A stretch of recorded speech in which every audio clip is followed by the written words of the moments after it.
Kare grafik iki ağacın boylara göre değişimini göstermiş. Bak dikkat edersen bu başlangıçta dikildiğinde zaten 1 santim boyu var. 2 yıl sonra boyu ne oluyor? 1 santim artıyor. Demek ki yılda yarım santim artar. O zaman başlangıçta bir boyu var. Ve yılda ne dedik? Yarım santim. Ama bak bu ikinci ağaç ne zaman dikiliyor? 4. yıl dikiliyor. 4 yıl sonra dikiliyor. Bu dikildikten 4 yıl sonra. O zaman bir 4 yıl geçsin bakalım.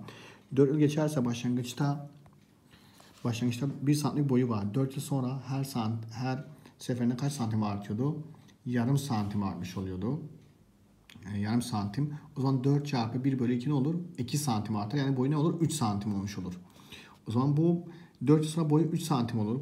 Artı her yıl ne kadar boyu uzuyor? 1 bölü 2. Kaç yıl geçer? X bölü 2. Eşittir.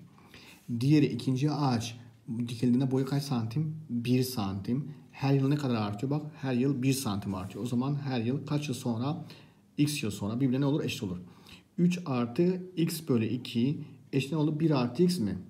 Burada 1'i diğer tarafa atıyorum. 3'ten 1 çıkarsa kaldı kaç? 2. Bu X bölü 2 olur. Diğer tarafa atarsam X eksi X bölü 2. 2 çarpı X 2X. 2X'ten 1 çıkarsa X bölü 2 kalır. X bölü 2 eşittir ne? X bölü 2 eşittir 2'ye. O zaman işler dışarı çarpılan x de olur? 4 olur. Demek ki 4 yıl sonra yani ikinci ağaç bak diyor ki ikinci ağaç dikildikten kaç yıl sonra? Dikildikten 4 yıl sonra ne olur? Boyları eşit olur.